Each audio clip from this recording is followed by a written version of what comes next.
Thank you guys very much for attending this afternoon's briefing. My name is Carrie Heins, and I am the Executive Director of the Foundation for Manufacturing Excellence, which is the trade association of the MEP centers nationwide, focused on education and training of the MEP National Network. Some of you also may know me in my other role, where I serve President and CEO of the American Small Manufacturers Coalition, also a trade association of the MEP centers that's focused on advocating for legislative and programmatic resources for small manufacturers to become globally competitive. Of course, the program of which is primary focused for ASMC and our advocacy efforts is the MEP program. So I'm honored to be here today to be your moderator for the session, and we have some great panelists to tell you the story about what MEP does. So before we begin, I'd like to take a moment to recognize some key individuals that are here in attendance today. First of all, Dr. Phil Singerman, who is the Associate Director for Innovation and Industry Services at the National Institute in Standards and Technology. I'm looking for Phil, if he can raise his hand. Oh, he's outside. He'll be in a minute. Ms. Carol Thomas, and she's the Director of the MEP program, which is housed at NIST. Dr. Dave Kramer, who's the Deputy Director of MEP. And then one of our most important guests is Dr. Saeed Jahanmir. And Saeed is the Senior Legislative Fellow with ASME, who's currently assigned to Congressman Tim Ryan's office. He is a former NIST Material Science and Engineering Laboratory Scientist in the Ceramics Division. He's a former President and CEO of My to Heart Corporation, which is a developer of left ventricle assist devices. And then Saeed was an integral part of setting up this briefing for us today.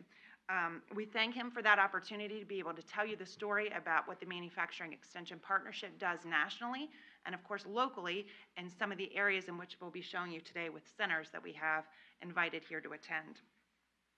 And again, we're waiting for one of our hosts, which is the co-chair of the House Manufacturing Caucus, Congressman Reed, and he should be here in a minute. When and if he arrives, we will immediately have him come and give some opening remarks.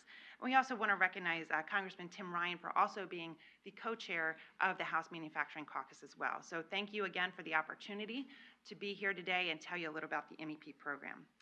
So before we get started, I'm going to give you a little brief history, if you will, of what MEP is. Obviously, you can tell we use acronyms. You know, it is the government. Manufacturing Extension Partnership, or MEP, is housed at the National Institute of Standards and Technology, which is NIST. The program began back in 1988 under the Omnibus Trade and Competitiveness Act, which was signed into law by President Reagan. The program was created based on the need that the United States was losing ground in manufacturing to its international competitors. To improve American manufacturing competitiveness, MEP was actually established to disseminate technical information to American manufacturers, primarily focusing on small manufacturers, and we define that as manufacturers with less than 500 employees. What the MEP quickly learned was that this was kind of idealistic concept, and that the reality was these very small manufacturers were unable to receive some of the most advanced technologies that our federal labs could provide. So with this knowledge, the MEP program adjusted.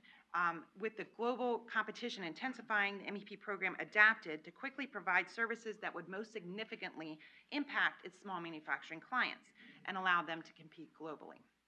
So today, MEP provides an array of technical assistance services to its small manufacturing clients, which range from process improvements to workforce development to specialized business practices, including supply chain integration, innovation, and we still do, yes, some technology transfer.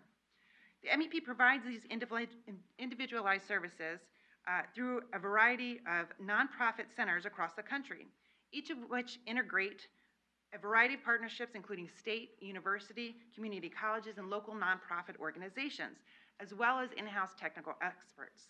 Today, the MEP network has nearly 600 service locations, close to 1,300 field staff, with over 2,500 partners, serving as trusted business advisors and technical experts ready and able to assist the small and medium-sized manufacturing companies.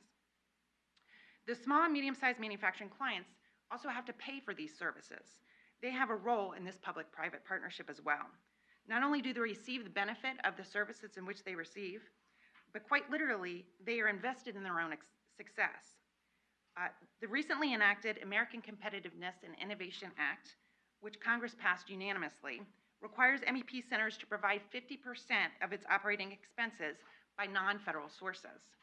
The 50% cost share is important because it means that by law, non-federal entities must put skin in the game. They have to create and operate a center. It isn't simply just the federal government handing out money. It's a federal, state, and local partnership. And the cost share requirement is met by its small manufacturing clients and partners who recognize the importance of the services that the program provides and are invested in the success of the manufacturing industry in the United States, which is achieved literally one manufacturer at a time through this program. One thing we like to tout about the program is because of the diverse locations, the number of field staff and offices, that every MEP center, that there is a technical expert within 2 to 3 hours of every manufacturer in this country. So I know many of you are from different congressional offices, and if you are interested in who your local MEP is served in your district, please let me know, and we'll be happy to get you a list of clients in your district that your local MEP has provided services. So with that, I'm honored again to be able to moderate this session so that you can learn a little bit more about the MEP program and a recently released report from the W.E. Upjohn Institute for Employment Research, and from some MEP centers across the country, but most importantly, from their clients in which the program serves. But first, we will go ahead and without Congressman Reed here, we'll go ahead and introduce our first speaker, and we'll be switching out panels as the afternoon goes on. So